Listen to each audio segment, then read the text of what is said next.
2016 оны эхний хагасчлалын байдлаар зам тээврийн ослын үзүүлэлтүүд улс нийслэлд буурсан үзүүлэлттэй байгаа. Замын хөдөлгөөний аюулгүй байдлын тухай шинжилсэн хууль хэрэгжиж, хуулийн арга хэмжээ торгуулийн дүн өссөн, жолоочийн зөрчлийн оноо тооцох журам 2016 оны 2 дугаар сарын 1-ний өдрөөс хэрэгжиж эхэлсэнтэй холбоо үзэж байгаагийн зэрэгцээ гудамж замын болон камерын хяналт тавьж байгаа нь үр дүнгээ өгч байна. Замын цагдаагийн албаагчид ээлж хүлээлтсэн шөнийн эргүүлэлт гарахын өмнө тээврийн хэрэгсэл, тусгай хэрэгсэл, бичих баримт, хувцсны иж бүрэн байдал эхний ээлжинд цагдаагийн албаагчийн ёс зүй, албаны бэлэн байдлыг ханган ажилдаа гардаг юм а. За дүүргүүдийн замын засгийн насгуудаас шөнийн эргүүл үүрэг гүйцэтгэж байгаа албаагчдыг замын засгийн газар дээр одоо орой болгон үүрэг тавьж замын засгийн газар ерөнхий эргүүл үүрэг тавьдаг. За энэ маань одоо ажил үүрэг гүйцэтгэхэд бэлэн хэсгийг шалгах, мөн одоо зарлагдсан дугаар бусад одоо техник болон хувийн одоо бэлтгэлийг одоо бүрэн шалгаж ажил гаргадаг байж байгаа. За одоо энэ тэгэхэд одоо Улаанбаатар хотын 6 дүүргээс ирсэн албаагчид одоо яг ерөнхий эргүүлэнгийн үүрэг тавьж байж байна. Монгол улсад 2016 оны эхний хагасжилд бүртгэгдсэн зам тээврийн ослын шалтгаан нөхцлөөс харахад жолоочийн буруутай үйлдэлээс 97.1% бүртгэгдсэн байдаг. Жолоочийн буруутай үйлдэл дотор хажуу хоорондын зай тохируулаагүй, эгнээ байр, уулзуур гарцсан нэвтрэх журам зөрчсөн, ухрах үйлдэл буруу гүйцэтгэснээс гарсан осол давамгаалдаг юм а. Хурд хэтрүүлэн болон согтууруулах ундааны зүйл хэрэглэснээс шалтгаалсан зам тээврийн осол буурсан үзүүлэлттэй байгаа ч орон нутагт согтууруулах ундааны зүйл хэрэглэсэн хурд хэтрүүлснээс гарсан осол нэлээдгүй хувийг эзэлж байна. Тиймээс бид энэ удаагийнхаа сурвалжлагаар энэ төрлийн гэмтэргээс урьдсан сэргийлэх чиглэлээр мэдээлэл бэлтгэлээ. Хуулинд өөрчлөлт гарч хэрэгжиж эхэлсэн ч согтуугаар тээврийн хэрэгсэл жолоодох тохиолдол буурахгүй байна гэдэг нь олон хүний амнаас эрүүл мэнд хохирох, эд хөрөнгөө эвдэж сүйтгэх, үр хөвгтөө өнчрүүлэх, насан туршийн эрүүл мэндэ алдах гэд ямар их хор хохирол дагуулдгийг тээврийн хэрэгсэл эзэмшигч зарим иргэд ухаарахгүй байгаа нь дараах сурвалжлагаас харагдаж байна. За ер нь шөнийн одоо хяналт шалгалт, өдрийн хяналт шалгалт гэдэг маань бас ялгаатай. За өдрийн цагаар бол ер нь харьцангуй согтуугаар тээврийн жолоод зөрчил харьцангуй багатай байдаг. Шөнө нь бол одоо ажлын цаг дуустдаг амарч байгаа хүмүүс маань согтуугаар тээврийн жолоод зөрчил ихсдэг. Энэ дээр бол иргэдээс ус гомдол ирдэг л дээ. Тэр дөнгөсөө шалгууллаач гэх юм уу ийм одоо зөрчлүүд гомдлууд их ирдэг. Тэгэхээр энэ дээр ер нь иргэд маань нэг зүйлийг бас анхаарах хэрэгтэй. Хамгийн гол нь бид одоо та бүгдийн эрүүл аюулгүй орчинд амьдрах одоо нөхцөлийг бүрдүүлэх зорилгоор энэ бүх ажлыг хийж байгаа гэдэг бас иргэд маань анхаарах хэрэгтэй. Энэ маань ер нь одоо цагдаагийн байгууллагаас явж байгаа нэг томоохон гэмтэргээс урьдчилан сэргийлэх ажлын маань нэг юм байна. Юу асуу л та. Хэдэн найзхан төрсөөр тэмдэглэсэн. Тэгээ би өрөөлөөр явж байсан. Тэгээ уучаад угаас өрөөлт шилжүүлээд явах гээд өөрөө байхгүй гээд тэгээ такси зогсоод ингээд өөрөө юу хажууд хүн ч угаагүй үедээ бол ингээд бариад хүн юу байна уу боломж байна уу. Тэгээд ингээд юу ачаа тий мөнгө төрөөч өгчөө. Дуулахын жил очих удах гээд байна гэсэн юм л ярьсан. Тэгээ барьсны нөгөө хүнээс огтойсэн. Тэгээ одоо ингээд би өөр асуудал орчиж сууж байна л та. Тэгэхээр эндээс зүгээр нь ер нь одоо жишээ авмаар юм байна. Автобусын буудалд өгөхөд өгөөч би уулзсан байна гэхэд би зүгээр Монгол хүн болоод тус олъё гэж бодоод автобусын буудалд өгөх гэсэн. Өөр надад тийм би бол дуулахын жолооч болж биш машин дэрэг барьдаг хүн гэж гүнж биш. Гэтэ миний буруу л та. Тэгээ зүгээр тус олъё гэж утсан Монгол хүн болохоор. Өөр надад тийм иймээ тийм аз тийм санаа манаа байхгүй юм тийм санаа агуулсан юм. Хүнд хор уршиг олъё гэсэн санаа байх. Би угаасаа найз удаа би явуулсан юм. Найзгаа төрсөн өдөр нэмдэглээд. Наслахгүй 4 секунд үлээ шүү заа. Үлээ басахгүй.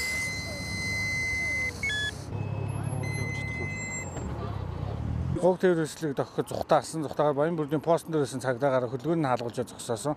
Зогсоогоо жолоочсон согтууруулах ундааны зүйл хэрэгэлсэн байсан. Уг жолооч шиг ихэд хажууд нь сууж явсан юм хэмтэй. Энэ миний машин би одоо дуудлагын жолооч би уг жолооч энэ залууг авсан юм аа гэж тийм шалтгаан хэлж байна.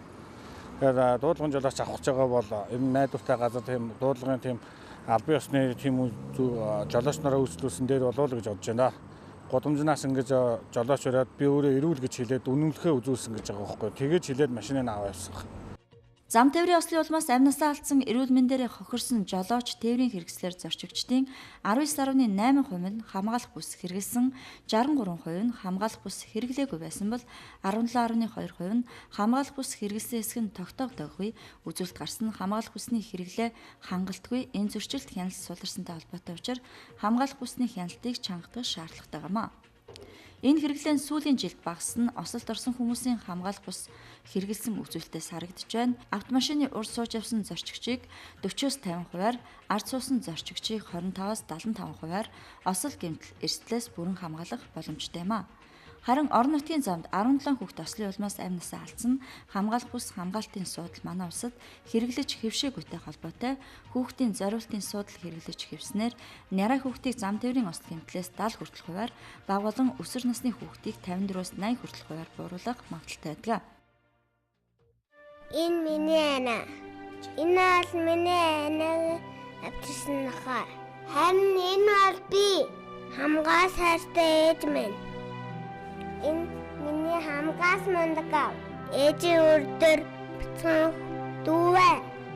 Надаа ямар мөрөдөл байдаг гэж.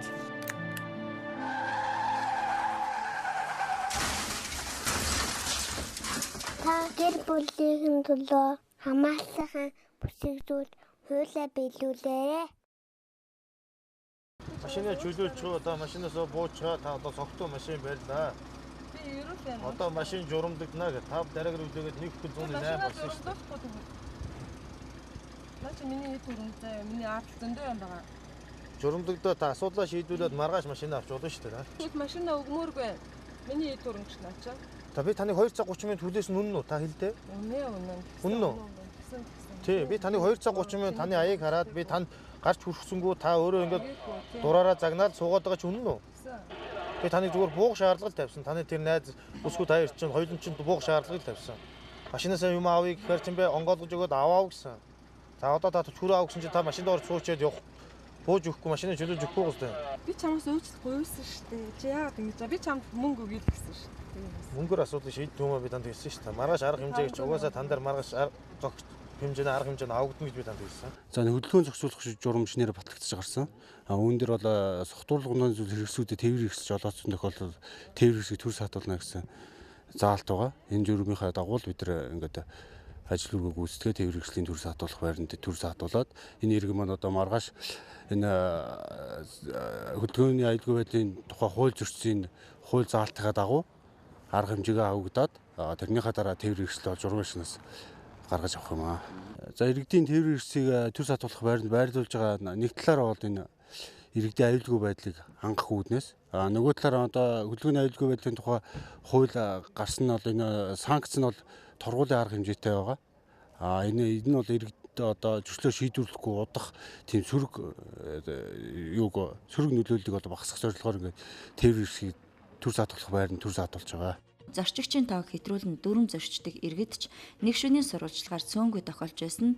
Манай жолооч нар аюулгүй байдал гэдэг асуудал хууль дүрмд дэндүү хайн хандаж байгаа нь дараах сурвалжлагаас харагдаж байгаа юм аа. За ингээд та хүн тээвэр хэтрүүлсэн энэ суудлын тэрэг маань суудлын тоо 5 хүний суудалтай. Одоо та 6 өөрөөсөө гадна 5 хүн тээвэрлэлцээ явж байна. Ингээд замын хөдөлгөөний аюулгүй байдлын тухай хууль ингээд зөрчсөн тул 19204 төгрөг арга хэмжээ авах байгаа. Ер нь жолооч нарт ингээ анхааруулж хэлэхэд бол хамгийн гол энэ ганц нэг хүнээс болоод 96 мянган төгрөгөөр торгуулна гэдэг чинь айгүй хэцүү өндөрлөлттэй байна л да. Энэ үнийг бол ер нь тэгэл жолооч нарт анхааруулж хэлэхэд хүнээ тааруулж ачмаар байна. Ер нь илүү хүн суулгах юм бол тэгэл 96 мянгаар торгуулах юм байна гэдгийг анхаарч авмаар юм байна. Би одоо ингээд арга хэмжээ авахгүй болоод ингээ явж байна. За та яагаад ингээ үнэлэхгүй явж байгаа вэ? Араас яаж сандарч байгаа хэрэг мартцсан байна. Жолоочийн үүргэнд тээвэр хэрэгс жолооч эрхийн үнэлгээ биедээ авч явна гэж заасан байдаг мэдэх үү? Мэднэ. Уушлаараа намайг өнөөдөртөө ингээд сандраад мартцсан байна. За хүн тээвэр яга хэтрүүлсэн явж байгаа лээ та. Энд суудлын тоо 4 гэж заасан байна. Тэгээ одоо танаас гадна 8 хүн суудсан явж жолооч. Шөнийн эргүүлгээр гүйцэтгэж явах хугацаанд энэ Брус маркийн тээвэр хэрэгсэл 10 шудаа сариулсан самар зөвшөөрлгөө тээвэрлж өгсөн зогсоон шалгаж байна.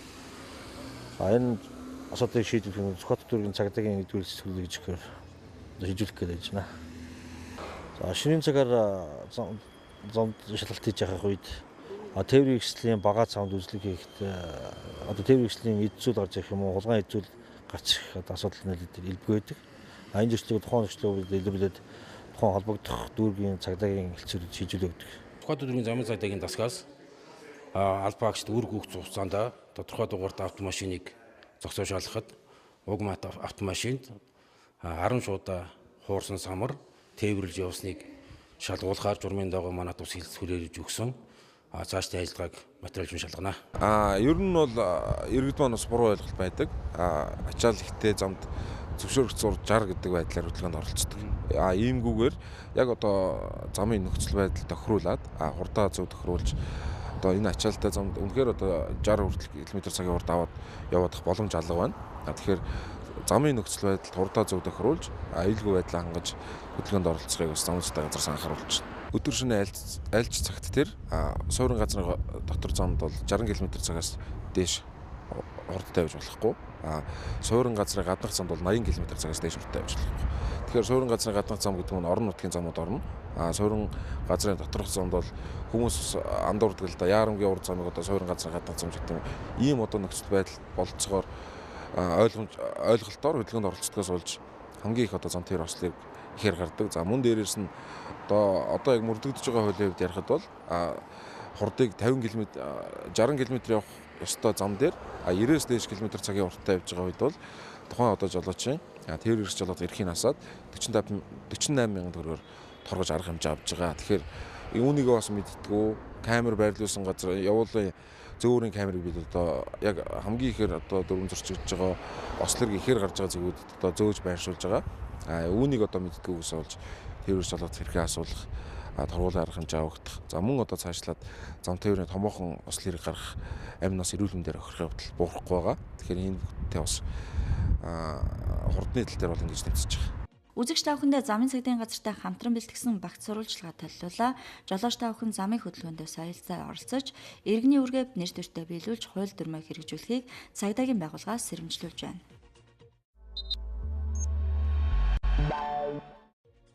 Цогцон 160 см урттай, толгойдоо 5 см орчим өстэй, 35-аас 40 орчим насны үсний урдаас баг зэрэг халзан, бүлцэн дүүнүүдтэй, дээд үүдэн шүд 1-2 дугаар шүд байхгүй, шүднүүс сарцгар зайтай эрэгтэй хүний цогц олдсон байна.